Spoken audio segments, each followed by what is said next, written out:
என்ன ஃபேக்டரி தொழிற்சாலை தொடங்குற நீ?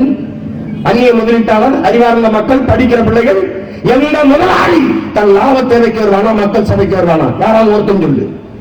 எதுக்காக நீ முதலீடு? 42,000 ஏக்கர் நிலம் எங்கடா உங்க ஆத்தா சொத்தால எடுத்து கொடுக்க போற? எந்த ஆத்தாளத்தை விளைநிலத்தை பறிச்சு கொடுக்க போற?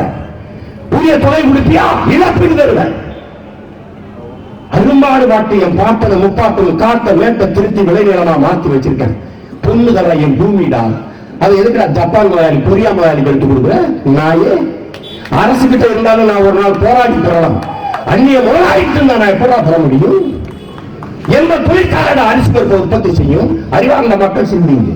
வேலைக்கு போகணும், வேலை கிடைக்குமா? வேலை கிடைச்சா சம்பளம் கிடைக்கும். சம்பளத்தை வச்சு சோத்துக்கு மண்ணா இறங்குறது, மாட்டு சாணியை வளர்க்குங்கிறது நாயே. அப்புறம் அரிசியும் பருப்பு, வெண்டைக்காயும், வெள்ளரிக்காயும், கத்திரிக்காயும், பூசணிக்காயும், சொரக்காயும், கீரை எல்லாம் ஏழு நிலத்தில் தான் கிடைக்கணும். அதை படிச்சுக்கிட்டீங்கன்னா தொலைச்சுக்கிற ஒரு வேலை உங்களுக்கு இடம் கிடையாது. எல்லா முதலாளியும் வந்து இங்க முதலீடு செய்யலாம். இந்த நாடு இதுல எந்த நாட்டில முதலீடு செஞ்சிருக்கு? குடிக்காரா சொல்றாங்க. இந்த நாடு எந்த நாட்டில் முதலீடு செஞ்சிருக்கு? ஏன் இங்க வரலாம்? நிலம் சும்மா கிடைக்குது. நிலத்தடி நீர் எவ்வளவு உறிஞ்சிக்கலாம். மின்சாரம் தடை இல்லாம கொடுக்கிறான். ஏற்றுமதி வரி, இறக்குமதி வரி, சாலை வரி, உற்பத்தி வரி, ஒரு இடம் வரியும் கிடையாது.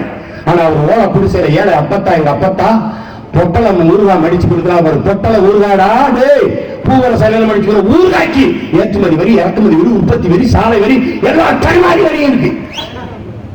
அயோக்கிய பல்வேறு தேசம் நினைச்சு பாரு. ஜப்பான் முதலாளி வர்றாரு, கொரிய முதலாளி வர்றாரு, நோக்கியால ஒரு வெங்காயம் வந்தாரு. எங்க பத்தாப்பு பண்டா பிடிச்ச பிள்ளைகளுக்கு 300 ரூபாய் 200 ரூபாய் ரத்த குடிக்கு சம்பளத்தை கொடுத்துட்டு என் உழைப்பு சொல்லிட்டு மூடி ஓடிட்டான். 5000 கோடிக்கு மேல கடன் வச்சுட்டு அயோக்கிய பையன் தேடிட்டு இருக்காங்க. நோக்கியா காரணம் போடுறா அப்படின்னு அந்ததுக்கு வேலைக்கு போனவங்க என்னடானா, இந்த பொரியல் முதலாளி பிள்ளாயி ஒரு கார் கம்பெனி வச்சிருக்காடா, 300 ரூபாய் யாருக்கு கூலி கொடுக்குறா? தெருவில் காலை பிடிச்சி தரத்தங்க இழுத்து வந்து போட்டு போறாடா பொரிய முதலாளி. இந்த நிர்வாகி உன்னால கேட்க முடிஞ்சதா? போராடுறதுக்கு அனுமதி கேட்டல காவல்துறை கொடுத்ததா? என்ன கேட்டாங்க எடுத்து நிறுத்திச்சு. இதுவா வேலை வாய்ப்பு? இதுவா? அதனால என்ன முடிவு? நீ என்ன இந்த தொழிற்சாலைக்கு போய் வேலை செய்யறதா வேலை வாய்ப்பு நினைச்சிட்டு இருக்கியா? விவசாயமே கவர்மெண்ட் வேலை, வேலை வாய்ப்பு. என் இனமே தொழிற்சாலைடா, என் இனமே தொழிற்சாலை. என் மண்ணையும் என் நிலத்தையும் மரத்தையும் விட்டு எல்லாம் வெளியேறு. நான் செய்வேன்.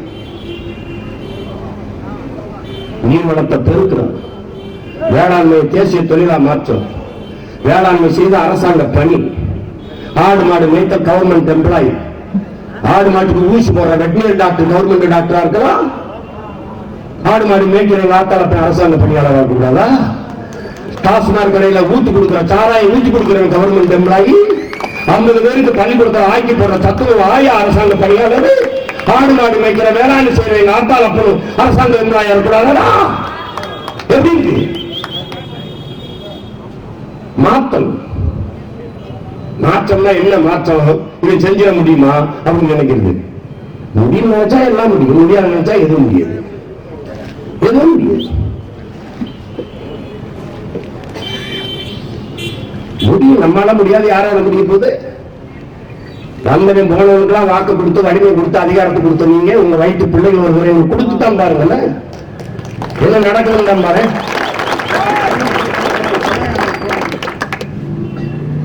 நான் மற்றவனை போனெல்லாம் வந்தால் செய்யல, வர்றோம் செய்யறோம். நாங்க வர்றோம் செய்யறோம்.